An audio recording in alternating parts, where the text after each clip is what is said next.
Hello, Louisville. Guess who's coming to dinner?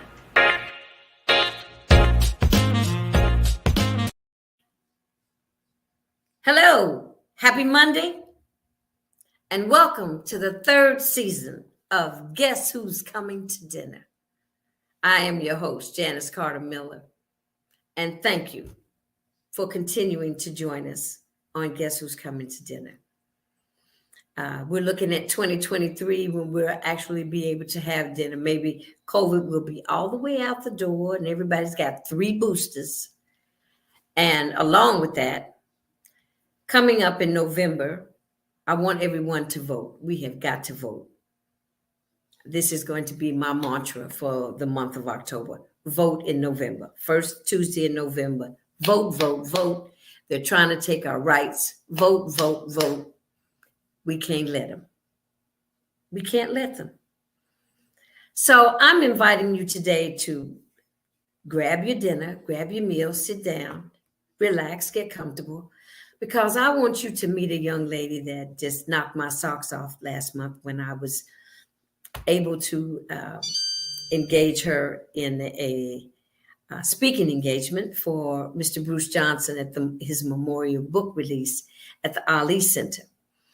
And she is just a ray of sunshine.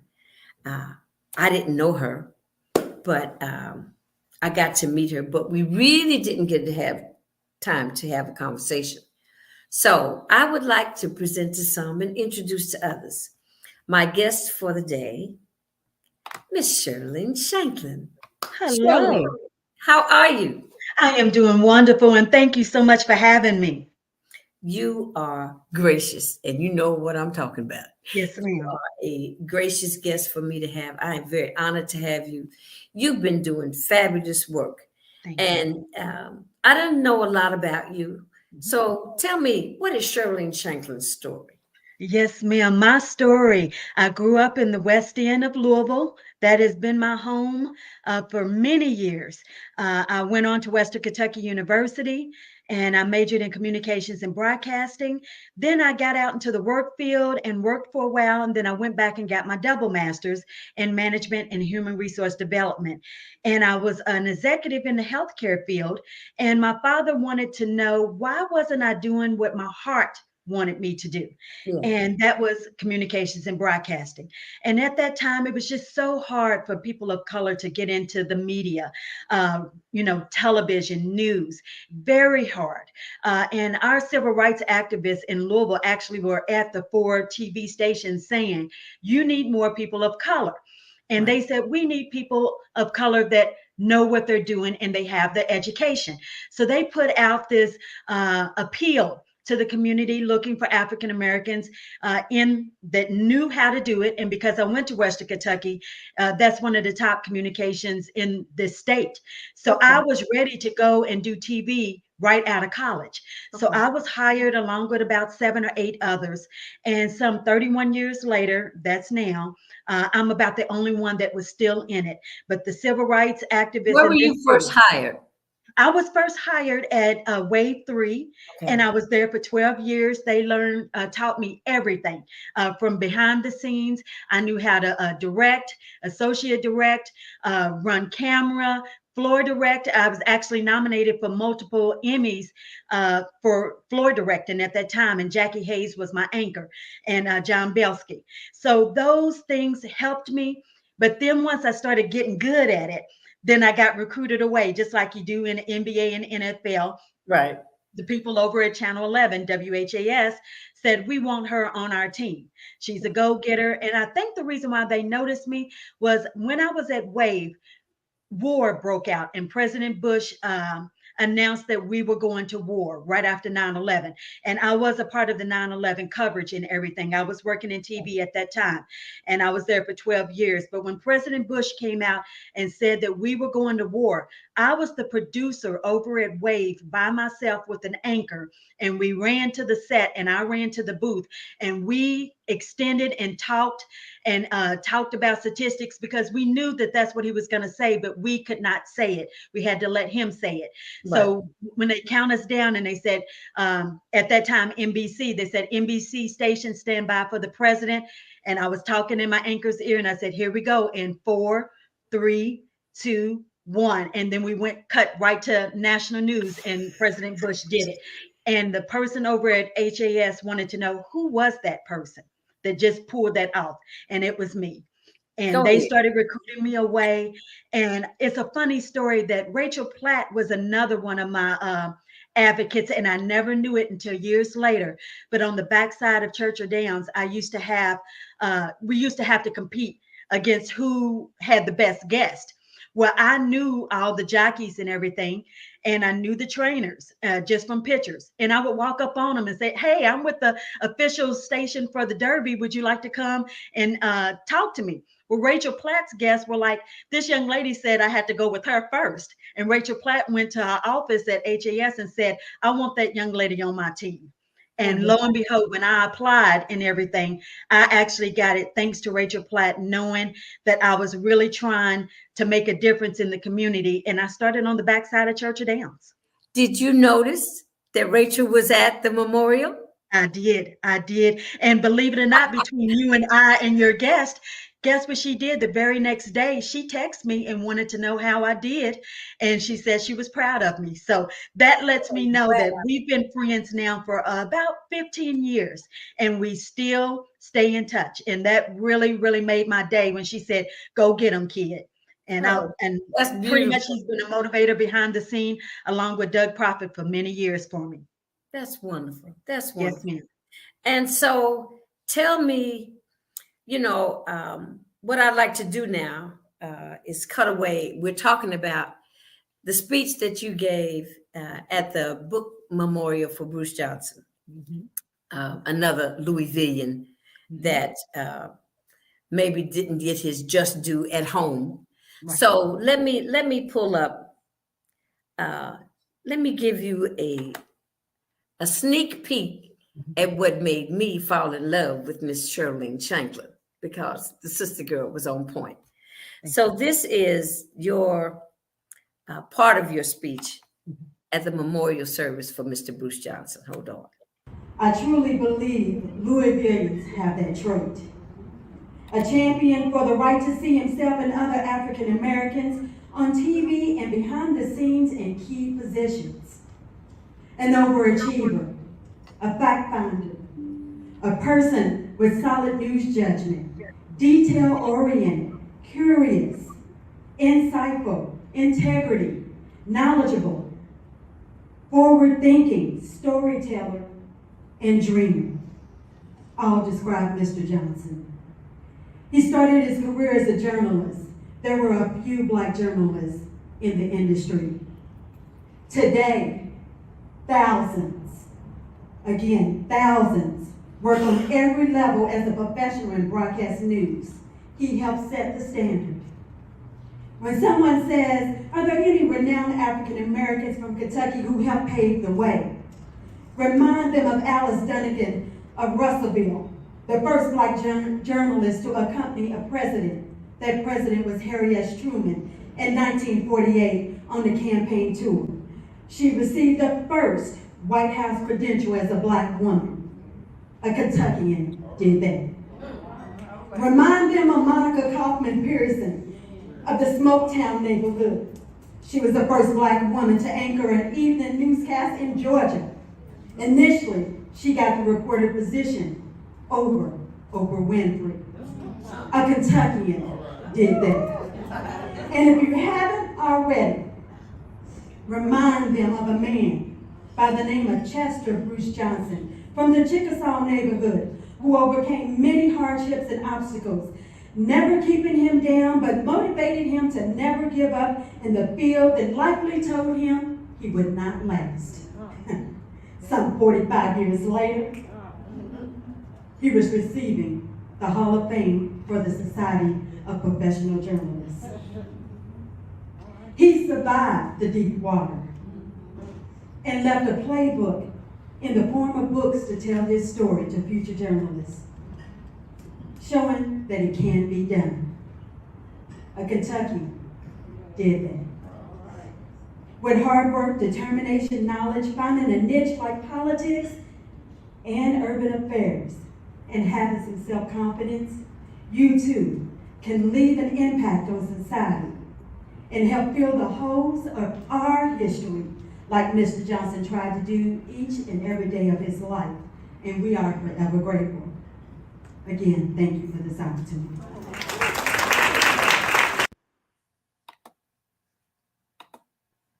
All right. Thank Kudos. you. Kudos. Yes, ma'am. Thank you. You know, I see something behind you. What? I see an award behind you. Yes, ma'am. Yes, ma'am. It's my Emmy Award. Girlfriend's got an Emmy. You Yes, go, ma'am. girl. I sure do. Here it is. Yes, I beautiful. actually have been nominated for multiple Emmys, but I actually won one, and this has been a blessing. I had this one for the Kroger shooting that happened here in Louisville, Kentucky. I've been nominated for the Muhammad Ali Memorial.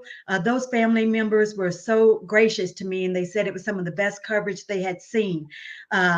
Because we all grew up knowing who Muhammad Ali was. That's But the right. family of Mr. Stallard, Uh-huh. his wife was my roommate at Kentucky State. Wow. Wow. So, yeah, Yes, we were ma'am. Wow. roommates. So, yeah, that was a tragic time for Yes, us ma'am. in Yes, this ma'am. city. Yes, ma'am. And it really was. And I grew up knowing his daughter as well. And she has Okay. become a courageous leader in this community. And she Right. is being in the forefront on justice. And I'm just so proud to see how she is being able to carry on, even though she has grief, but carry on his legacy as well as the others, and to keep his memory alive with so many things they're doing in the community. Right. Absolutely. Yes, Absolutely. ma'am. Yes, So ma'am. tell me, what do you see for Sherlene Shanklin moving forward? Well, coming forward is 2023, and like we talked before, I am an even number person. I love things to be done decently in order, but for some reason, odd numbers are my years of increase. So I am anticipating 2023 to be a big year for me, not only just as a TV personality or a journalist, because people don't understand this is one of the hardest careers that you have, where you have to put race and journalism together. We're the only organization where Black people have to cover Black people type of things, if you Right. understand what I'm saying. So we Right. always have to put our race next to should we do this, shouldn't we do this, but we don't see anybody else doing those type of things. Right. So we put a lot of pressure on ourselves. So I'm taking that pressure off myself in 2023, and I hope to write some books and tell my story. And I'm doing some teaching at Simmons HBCU, doing law and business, and I feel like it's going to be my year to shine, and not shine when it comes to monetary, but to start becoming my authentic self. And Right. when you're in television, you're not your authentic self, because we have the weight of our community on our shoulders.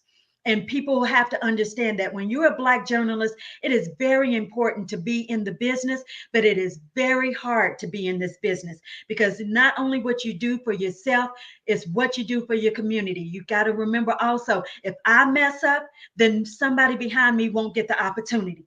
So that's the things that I'm trying to shake them off and Right. realize that if I just continue to be my authentic self, then I am going to leave a legacy that opens the door for many others to lift as they climb when they get in these type of positions. You're absolutely right. You know, we're under a microscope. Yes. You're under Yes, a ma'am. microscope from the TV station or the people that put you on the platform where you Yes, need to ma'am. be, Yes, and ma'am. then you're under a microscope from your community, your Black Absolutely. community. Why didn't you do Mhm. this? You should have told them this. Mhm. You Mhm. know, of what you can say about Yes, really ma'am. what you feel about something Mhm. that has happened. Mhm. Yes, ma'am. So and that's what people need to understand. We're in closed doors, being your advocate, even when you have no idea. So don't think that it's going unheard when you call me in the middle of the night. And because I am a person of color that's on TV, my phone is always on and it is always ringing. And I'm accepting phone calls from people I don't even know, but I know they need help. And I'm always there to help them. But just because you don't see their story on the air does not mean their story is not being told. And I want people to understand that I have helped so many people in this community that the story never made the air, but they did get a resolution. Okay. Okay.